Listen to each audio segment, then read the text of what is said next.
참 희한한 일이 있었습니다. 군인들이 죽은 사람 무덤을 지키고 있어요. 뭘 지켜야 됩니까? 산 사람 생명 지키고 재산 지키고 그래야 되잖아요.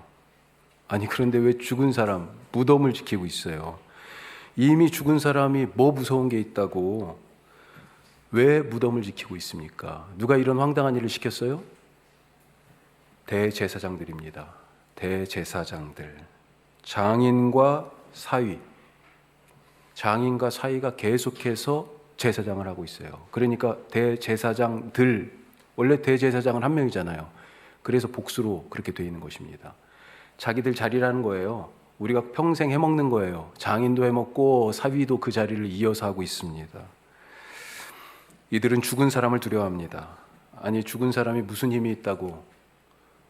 예수님을 십자가에 죽여놓고도 불안해서 빌라도를 찾아가서 지금 황당한 요구를 했던 거예요. 십자가에서 죽은 예수님의 무덤을 지키라는 명령을 좀 내려달라, 군사를 좀 내달라 요구합니다. 이유가 뭘까요? 자, 오늘 우리 마태복음 마지막 말씀 읽었는데 한 장 앞으로 가서 27장 63절. 빌라도에게 이렇게 얘기해요. 같이 해봐요. 주여, 저 속이던 자가 살아있을 때 말하되 내가 사흘 후에 다시 살아나리라 한 것을 우리가 기억하노니. 그걸 기억하고 있다는 겁니다. 자, 그런데 예수님을 뭐라고 불러요? 속이던 자, 거짓말쟁이, 그렇게 지금 부르고 있어요. 그러면서 무덤을 지켜야 될 필요성을 역설합니다. 우리가 사흘 후에 다시 살아난다고 얘기했었는데 이거 막아야 돼요. 뭔가 꿍꿍이가 있는 거예요. 자, 왜 그러냐? 제자들이 이 말 때문에 예수님 시체를 훔쳐가 놓고 예수님 부활했다 이렇게 할 가능성이 있다는 겁니다. 27장에 나오는 얘기예요. 자, 그러면 뭐가 문제냐? 살아있을 때도 예수가 내가 당신들이 기다리던 메시아다, 그래가지고 사람들이 현혹되고 속임을 당했는데, 만약에 죽어서까지 이런 일이 일어나면 그 혼란이 살아있을 때보다 훨씬 더 클 거다. 사실 빌라도의 관심은 뭐예요? 이 사람들의, 이 유대인들의 종교 가지고 자기들끼리 뭐가 맞다 틀리다 이거 관심 없습니다. 로마 총독으로서의 관심은 그냥 평안하게 아무 일 없는 듯이 겉으로만 그것이 질서가 유지되면 되는 거예요. 그런데 이러다가 뭔가 심상치 않은 일이 이 민중들 중에 일어날 가능성을 지금 예고하는 거잖아요. 빌라도를 그렇게 설득했습니다. 결국 빌라도가 내준 경비병 등 데리고 가서 마치 우리가 편지 봉투에다가 밀랍으로 꼭 봉인을 하듯이 못 열어보게, 지금 예수님의 무덤을 돌을 굴려서 무덤 문을 막고, 무덤 형태 지난주에 말씀드렸죠. 그리고 나서 석회를 칠해가지고 탁 봉인을 해버립니다. 그리고 군사들까지 이 무덤을 지키고 있어요. 그런데 큰일 났습니다. 접근 금지 경고판 딱 붙여놓고 석회 봉인, 아주 숨도 못 쉬게 딱 봉인해놓고 군사들까지 서서 지키고 있었지만 무덤 문이 열려버렸어요. 큰 지진이 나서 돌문은 저기 굴러가 있고요. 그 자리에 천사가 앉아 있습니다. 무덤이 비었어요. 사실 이 빈 무덤의 첫 번째 목격자는 누구예요? 경비병들이에요. 경비병들. 멘붕 왔겠죠. 야, 큰일 났다. 이게 무슨 일이냐. 4절 말씀 보세요. 오늘 앞서 있는 4절. 자, 이 사람들이 상태를 지금 얘기해요. 지키던 자들이 그를 무서워하여, 그가 누구예요? 천사예요. 그를 무서워하여 떨며 죽은 사람과 같이 되었다. 막 지금 사시나무 떨듯이 떨고 있을 것 같아요. 자, 이제 어떻게 해야 할까요? 일이 벌어졌습니다. 이걸 뭔가 수습을 해야 되잖아요. 후속 조치를 취해야 될 거 아니에요. 그 말씀이 바로 오늘 말씀이에요. 오늘 우리가 읽은 말씀. 자, 첫 번째로 오늘 일이 일어났어요. 그런데 그 일을 덮으려고 하고 있습니다. 진실이 있는데 진실을 감추려 하고 있어요. 감춰집니까? 덮어져요? 진실을 덮을 수 없다는 것입니다. 자, 경비병들이 누구에게 달려갔습니까? 대제사장들에게 갔죠. 자기들을 거기에 세웠으니까. 대제사장들에게 찾아가서 보고합니다. 그러자 대제사장들과 장로들이 서로 머리를 맞대고 야, 이 일을 어떻게 하나 수습을 논의하죠. 그래서 내놓은 계책이 뭐예요? 이 사람들에게 이렇게 얘기합니다. 13절 말씀 같이 해봐요. 이르되 너희는 말하기를 그의 제자들이 밤에 와서 우리가 잘 때 그를 도둑질하여 갔다 하라. 시체를 훔쳐갔다고 제자들이 그렇게 얘기하라는 겁니다. 이런 일이 있었어요? 없었잖아요. 그때까지 아무도 온 사람이 없어요. 여인들이 왔지만 그건 그 이후의 일입니다. 제자들이 와서 훔쳐갔다고 얘기하라는 거예요. 우리가 근무 잘못 쓰고 우리가 자고 있었다고 거짓말 시키고요. 전에 가룟 유다의 손에 돈을 쥐어주고 그에게 배신의 입맞춤을 통해 가지고 예수님을 십자가에 못 박게 하지 않았습니까? 그런데 이번에는요, 경비병들의 손에다가 돈을 쥐어주고 그들의 입에다가 거짓말을 넣어줍니다. 그리고 예수님의 부활을 은폐하려고 하고 있어요. 무덤을 돌로 막고 석회로 처발라서 봉인한 것처럼 지금 이번에는 돈을 처발라서 이 경비병들의 입을 봉인하려고 하고 있는 것입니다.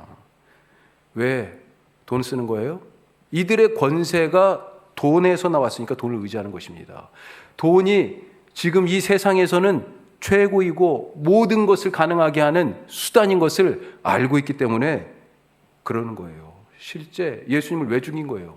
자기들의 그 자리에서 나오는 돈, 성전이라는 자리에서 나오는 돈을 지키기 위해서 그런 거 아닙니까?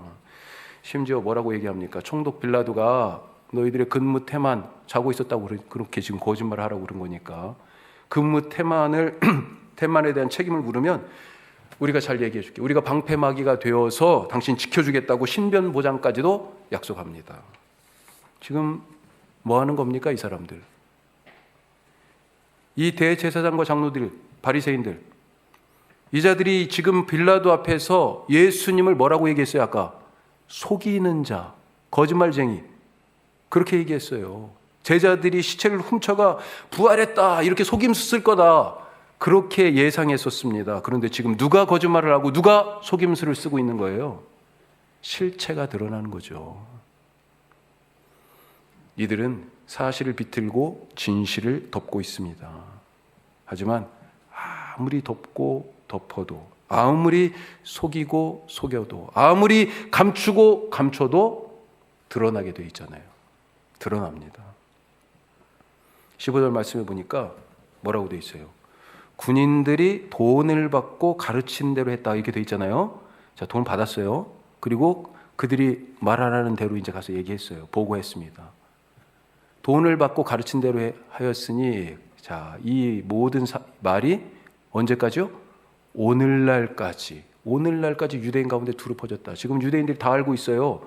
근데 오늘날이 언제예요? 오늘날까지라고 돼 있는데 바로 이 마태복음이 지금 쓰여질 때, 마태복음이 쓰여지고 다 모아져서 이 마태복음이라는 우리가 지금 보는 이 책으로 이렇게 됐던 때, 자, 예수님이 십자가에 달려서 죽으시고 부활하신 십자가와 부활 사건이 있었던 때가 약 한 30년쯤이에요. AD 30년. 마태복음 언제 쓰였을까요? 우리가 마가복음이 가장 먼저 쓰였다고 얘기하는데 마가복음 한 70년 경이에요. 마태복음 보통 대부분 다 한 80년 얘기합니다. 그러니까 아무리 못해도 예수님이 돌아가시고 나서 지금 한 세대 이상이 지난 때예요. 30년, 40년, 심지어 50년까지도 볼 수 있어요. 그때까지, 오늘날까지 지금 유대인들이 다 알아버렸어, 이걸. 그때 감추고 거짓말해. 모른다고 해. 제자들이 훔쳐갔다고 해. 그러면서 돈을 탁 줬는데, 그런데 그걸요, 그 어두운 데서 했던 일을 다 알고 있어요. 다 알고 있어요.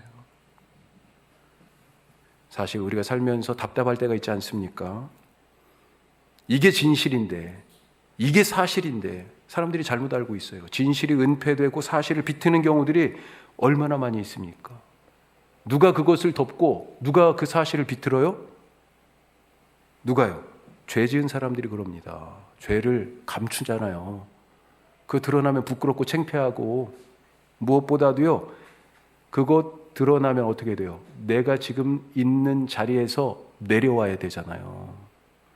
그래서 이 죄 지은 사람들이 아무나 덮습니까? 또 힘이 있어야 되죠. 힘 있는 죄 지은 사람, 이 힘 있는 사람들이 그걸 덮는 거죠. 대제사장, 백성의 장로들, 바리새인들, 유대 사회의 힘 있는 사람들입니다.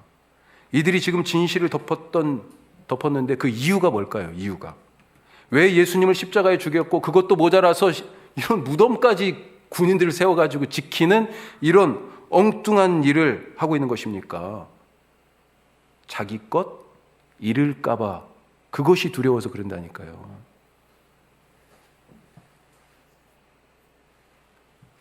지난달인가요? 기사에 그런 게 났어요. 부산의 한 농수산물 시장이라는데 주차장에서 아마 식당을 하시는 분인가 봐요. 장 보러 이제 온 거죠. 와가지고 왔는데 이게 몇 바퀴를 돌았는데도 차댈 데가 없는 거예요. 그렇게 몇 바퀴를 돌다가 저기 자리가 난 거죠. 차를 대려고 후진을 하고 딱 들어가려고 그러는데 갑자기 아줌마 하나가 막 뛰어오는 거예요. 아니에요 이거 내 자리예요. 내 자리예요. 그래서 무슨 말이냐고, 비키시라고 아줌마. 내 자리예요. 내 자리에 안 돼요. 남편 지금 차 빼러 갔어요. 차 가지러 갔어요. 그러는 거죠. 그래서 아줌마, 인도에서는 사람이 먼저고 주차장에서는 차가 먼저예요. 차 대게 좀 비켜주세요. 안 된다는 거예요. 이 사람도 화가 나죠. 예. 그리고 주변에 상인들도 아줌마 그게 뭐 하는 거예요? 비켜요. 얘기하는데 아줌마가 막무가내요. 그러니까 이 사람이 자기도 화가 나가지고 그냥 차를 대려고 이렇게 들어오려고 그러는데 이 아줌마 그 자리에 누워버렸습니다. 내 거라고. 이 자리 내 거라고. 어떻게 해요? 결국은 이 사람이 이제 그냥 간 거죠. 그랬더니 옆에서 보던 분들이 젊은 사람이 잘했다고, 그냥 잘 참았다고. 그게 그 사람 겁니까? 그 주차비원이? 자기 집도 아니고 자기 가게도 아니고 자기 밭도 아니고 공용 주차장 아니에요. 그 상가에 속한 여럿이 함께 쓰는. 그런데 그거 내 거라고 그 자리를, 이게 사람들 요즘 우리 살아가는 방식 아닙니까? 그거 잃을까 봐 내 것도 아닌데 내 거라고 찜해놓고 침 딱 묻혀놓고요. 얼마 전에 또 그런 지난주 중에 본 기사 같은데요. 어느 한 도시에서 애들이 학교를 가는데, 여기 아파트 단지예요. 그다음에 여기가 학교가 있어요. 그 사이에 이 건물이 있는 거죠. 그런데 학교를 가는데 과일 가게로 다 들어가는 거예요. 과일 가게로. 그 사람들이 이상해서 왜 과일 가게 가요? 처음 보는 사람들이니까. 동네 사람들은 다 알죠.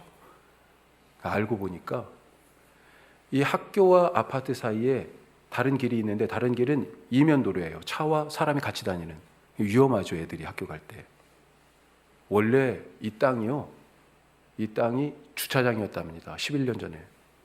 그런데 이분이 주차장이었는데 여기에다 자기 땅이니까 건물을 지은 거예요. 근데 짓다가 생각해 보니까 주차장이니까 길처럼 사람들이 막 다녔는데 이걸 건물을 딱 지어가지고 막아놓으면 다닐 수가 없잖아요. 더군다나 애들이 지금 여기 아파트에서 나와서 저기 학교로 가는데 안 그러면 이 위험한 길을 삥 돌아가게 생겼는데, 그래서 여기 자기 건물을 지으면서 아래다가 길을 뚫은 거예요. 길을.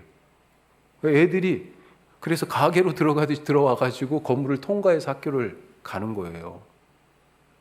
그만큼 그 공간을 길이 아니라 칸을 막아가지고 상가 세를 줬으면 얼마를 벌었겠습니까? 11년인데. 예?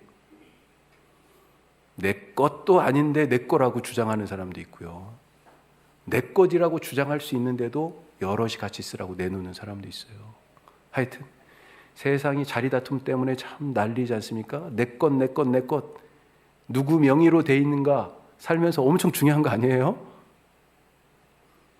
이 사람들 성전과 율법을 중심으로 돌아가는 이 유대 사회의 시스템에서 대제사장, 장로들, 바리새인들, 이 사람들은요 부와 명예를 누리던 자들입니다. 가진 자들이에요.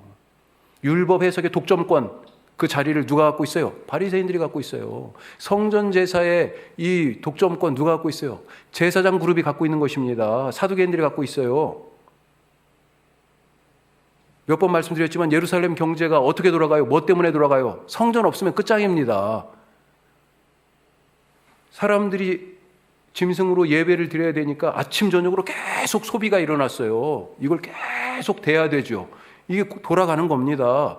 그냥 세상에서 쓰던 돈으로 들고 와가지고 성전에서 환전을 해요. 성전에서 쓰는 돈이 달라요. 거기에서 짐승을 사. 우리가 관광지 가가지고 뭘 먹어도요, 바가지를 항상 생각하잖아요. 성전에서 독점적으로 지금 공급하는 짐승을 사는 겁니다. 바깥에서 사는 것보다 더군다나 흠없는 것을 드려야 되기 때문에 훨씬 비쌌을 거예요. 거기에서 나는 것들 다 어디로 들어가요? 명목상으로는 성전을 유지하고 뭐 이런 데 그렇게 얘기하겠지만 다 이 사람들 주머니로 들어가는 거죠. 그런데 예수님이 뭐라고 그랬어요? 예수님이요. 성전을 헐라 그렇게 얘기했습니다. 바리새인들이 예수님 앞에 와가지고요, 지금 자기들이 지금까지 율법에서의 독점적인 권한을 갖고 있었는데, 그런 자부심을 갖고 있었는데, 예수님 앞에 와가지고 찍소리도 못하는 거예요. 자기 자리 잃게 생겼습니다. 지금 이 사람들에게는요, 이 유대 사회가 돌아가는 이 시스템이 무너지면 안 됩니다. 새로운 세상이 오면 안 돼요. 새로운 질서 아니에요. 그거 동의할 수 없어요. 이 새로운 세상이 오면 안 되기 때문에 지금 현 상태 유지하는 게 이 사람들도 중요한 거예요. 그래서 로마하고도 빌라도하고도요, 좋은 관계, 공생의 관계를 지금 유지하고 있는 것입니다. 잘못하면 로마가 개입하면 안 되잖아요. 군대가 개입하면. 그 성전을 안정적으로 관리하는 게 제일 중요해요. 성전 북쪽에 벽에 붙어가지고 뭐가 있다고 그랬어요?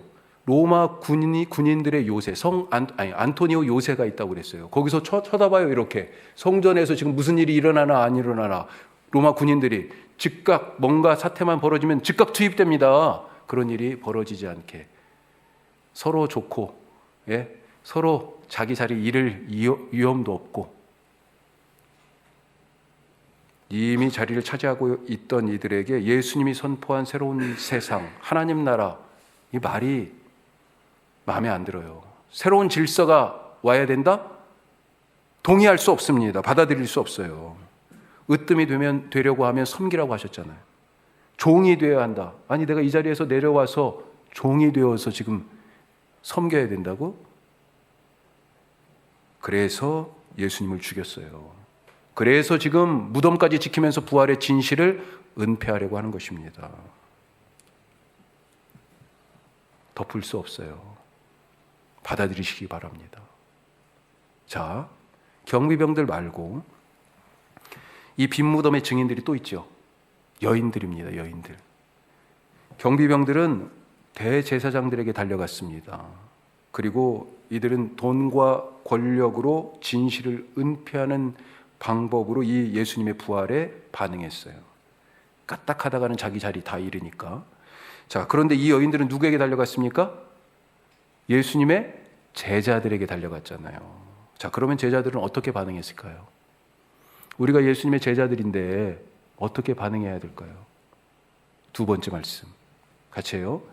믿음으로 반응합시다. 믿음이에요, 믿음. 믿음으로 반응. 자, 마태복음은 28장을 자세히 잘 읽어보면 갈릴리를 강조합니다. 우리 지난주에 말씀 나눴는데 10절까지 보면 갈릴리가 2번 나와요. 천사가 전하는 말들 속에 예수님이 갈릴리, 또 갈릴리에서 제자들 보자고 하신다. 그렇게 막달라 마리아에게 전해줘요. 자, 갈릴리를 중요하게 생각해요. 그리고 이 갈릴리가 어떤 곳입니까? 처음 제자들을 만났고 그 만나신 제자들을 부르셨고 제자들과 함께 살고 먹고 다니시면서 하나님 나라가 무엇인지 보여주셨던 그곳이 바로 갈릴리죠. 그리고 이 하나님 나라를 보여주셨던 그곳에서 다시 만나자 하시는 거예요. 그래서 특이하게도 마태복음에서는요, 지금 예수님이 죽은 곳은 어디예요? 죽고 부활하신 곳은 예루살렘입니다. 이 부활하신 예수님을 예루살렘에서 제자들과 만나는 장면이 안 나와요. 마태복음은. 그런데 분명히 예루살렘에서 부활하신 예수님이 제자들 만났잖아요. 다른 복음서들이 다 그걸 얘기하고 있어요. 자, 바로 부활하신 그 바로 얼마간의 그 어간 동안에 제자들은 그럼 어떻게 이 예수님께 반응했는지 그 내용을 살펴볼 수 있는데, 마태복음이 마가복음을 참조한 부분이 있다고 그랬죠. 마가복음 한번 보죠. 마가복음 16장에 보면 자, 이렇게 되어 있습니다. 처음에 여기도 막달라 마리아가 예수님 찾아갔어요. 다른 마리아하고 같이. 그리고 와서 전하죠. 예수님 무덤이 비었다. 천사가 내게 이렇게 예수님 부활하셨다고 전해줬다. 자, 그거예요. 그들은 예수께서, 제자들입니다. 같이 읽어요. 그들은 예수께서 살아나셨다는 것과 마리아에게 보이셨다는 것을 듣고도 믿지 아니하니라. 들었는데요. 안 믿었어요. 안 믿었어요.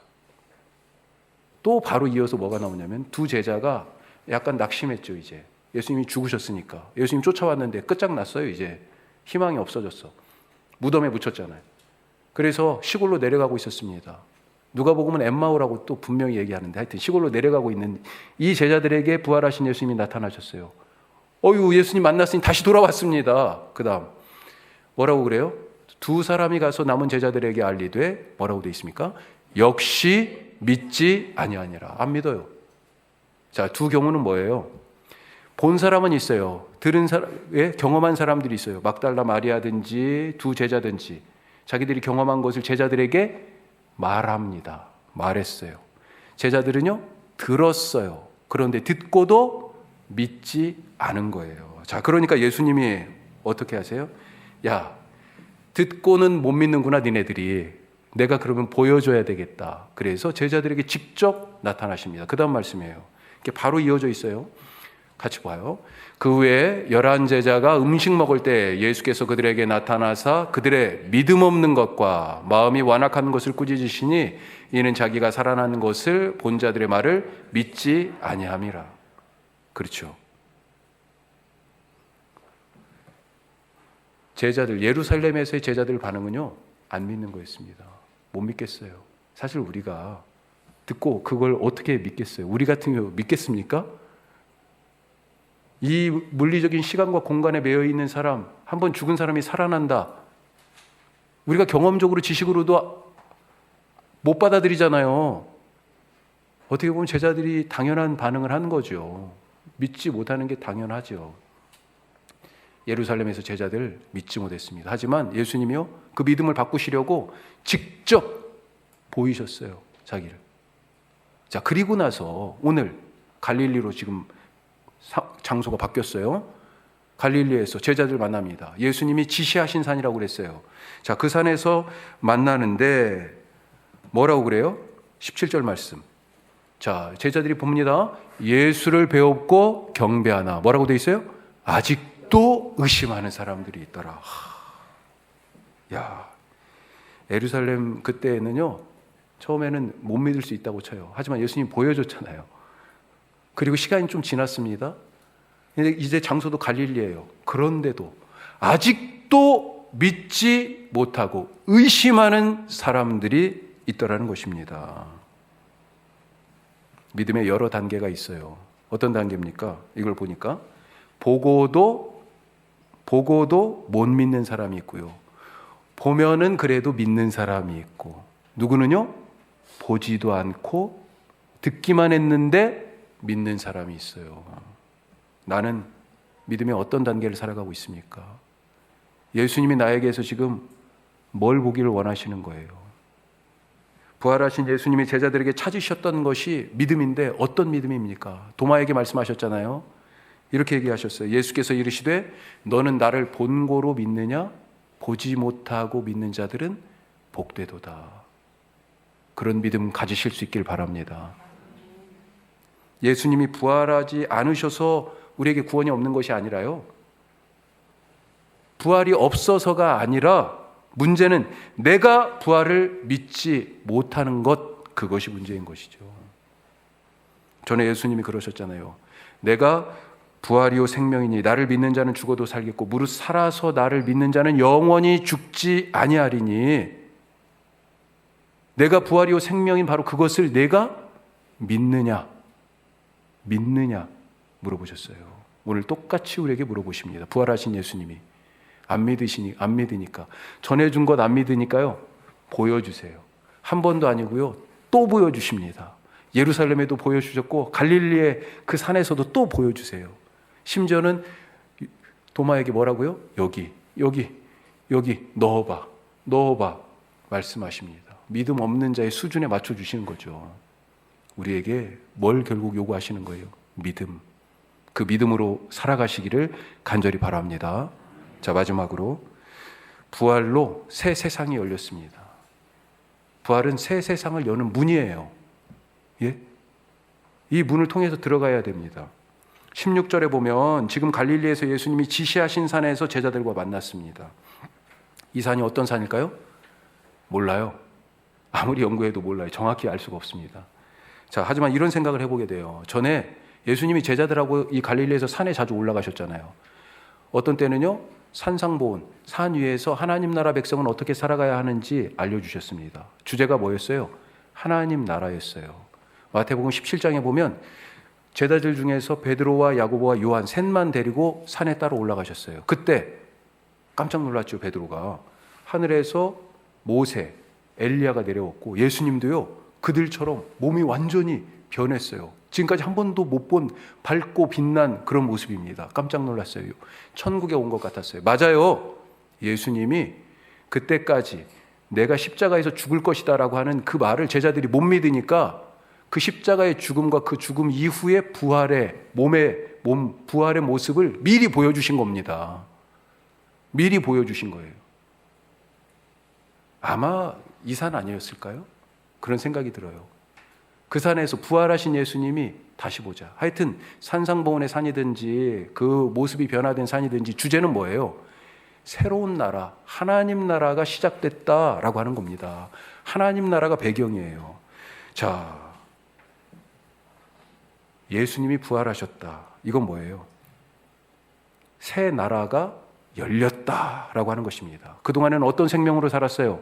우리가 흙으로 만들어진 육체의 생명으로만 살았습니다. 그런데 이제는 육체의 생명을 포함하고 넘어서는 새로운 생명, 진짜 생명이 왔다는 거예요. 어떻게 이런 일이 일어났습니까? 십자가에서 죄를 이기셨고 부활로 죽음을 이기셨기 때문에 이런 나라가 왔어요. 이렇게 마귀가 끝장났습니다. 이 세상에서 왕노릇하던 마귀가 끝장났어요. 세상 나라가 하나님 나라 앞에 무너졌어요. 이것이 바로 부활 사건입니다. 하나님 나라가 이렇게 왔어요. 그리고 중요한 거, 그 나라의 왕으로, 이 새로운 나라, 하나님 나라의 왕으로 예수님이 등극하시는 거예요. 그게 바로 18절에 나옵니다. 18절에. 자, 이 산에서 지금 뭐라고 그래요? 예수님 18절에 예수께서 나와 말씀하여 이르시되 뭐라고요? 하늘과 땅의 모든 권세를 내게 주셨으니. 누가 주신 거예요? 하늘 아버지께서 아들 예수님에게 이제 네가 이 나라의 왕이다. 그 자리에 앉히신 겁니다. 하늘과 땅의 모든 권세가 이제 예수님에게 있어요. 이 새로운 나라는 누가 다스려요? 예수님이 다스립니다. 예전에는요, 세상 나라를 마귀가 다스렸어요. 뭘로요? 죄로. 윽박지르면서 말 안 들으면 죽여. 그랬잖아요. 죄의 싹은 사망이죠. 그런데 이 새로운 나라는 의의 나라예요. 생명의 나라예요. 우리를 살리기 위하여 예수님이 자기의 목숨을 포기하는 나라예요. 그게 바로 하나님 나라. 그 나라의 왕이에요. 예수님이. 그 왕의 제자들, 이 예수님의 제자들 이제 무엇을 해야 됩니까? 뭘 해야 돼요? 새로운 나라가 시작됐다. 새로운 왕이 통치하신다. 이걸 증거해야 되는 거잖아요. 그게 무슨 표현이에요? 아버지와 아들과 성령의 이름으로 세례를 주라는 말이 바로 그것입니다. 이 세례가 뭐예요? 쉽게 얘기하면 국적 변경하라는 얘기입니다. 국적 변경. 옛날에 세상 나라 살았는데 이제는 어디? 하나님 나라로 국적을 변경하라는 거예요. 세상 나라를 떠나서, 죄를 떠나서 하나님 나라로 옮겨가라는 것입니다. 의로 살라는 거예요. 옛사람은 죽고 새 사람으로 거듭나 살라고 말씀하시는 거예요. 하나님 나라에서 필요한 생명이 뭐예요? 육체의 생명으로 못 살아요. 하나님과의 관계. 그게 영이죠, 영. 예? 그 영을, 그 관계를 맺어주시는 게 바로 성령님 아닙니까?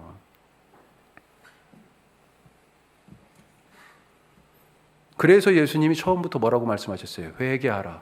천국이 가까웠느니라. 새 세상이 온다. 왔다. 회개하라. 회개가 뭐예요? 세례죠. 세례 아니에요. 회개한 사람에게 세례를 주는 거죠. 회개 없는 세례는 그냥 물 뿌리는 장난이죠. 의식이죠, 하나의.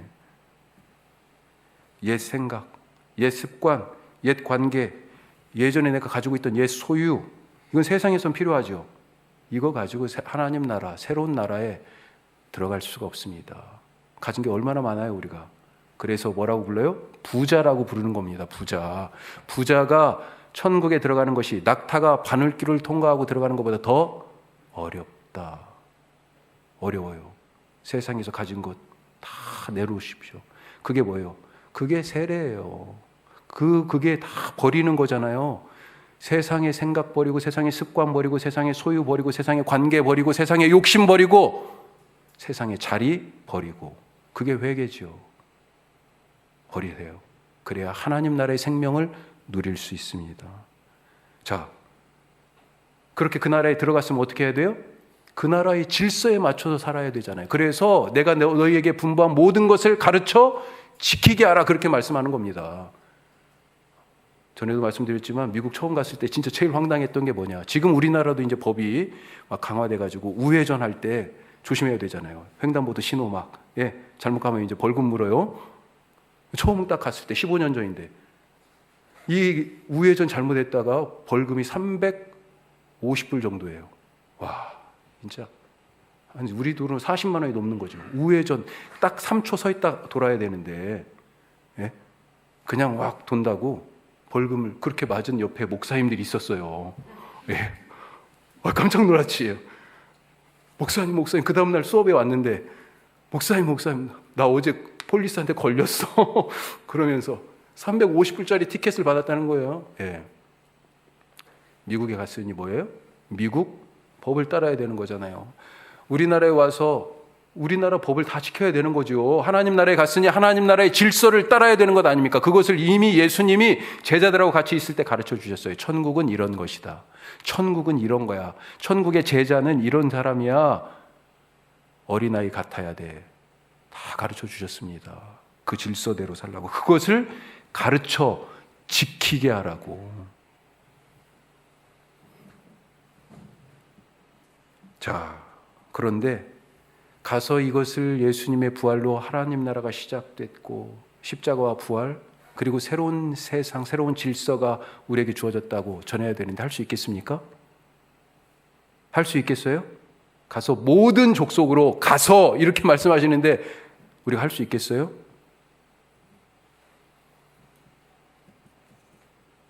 우리만 보내지 않으십니다.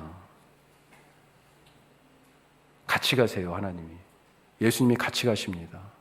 뭐라고 그러셨어요? 내가 세상 끝날까지 너희와 항상 함께 있을 것이다. 말만 그런 게 아니고요. 성경에 보니까 그렇게 돼 있어요. 출애굽했어요. 구원하셨죠. 이 백성들 광야에서 야, 내가 이제 할 일은 끝났어. 니네들이 알아서 살아야 돼. 이렇게 놔두셨어요, 광야에? 아닙니다. 하나님이 구름 기둥으로, 불 기둥으로, 심지어는요 성막까지 지어주셨잖아. 언약궤를 주셨잖아요. 내가 거기 임재할 거다. 내가 너희와 항상 함께 있을 거다. 진 한가운데 하나님이 계셨습니다. 똑같이 예수님이 말씀하시는 거예요. 내가 세상 끝날까지 너희와 항상 함께 있을 것이다. 믿으세요.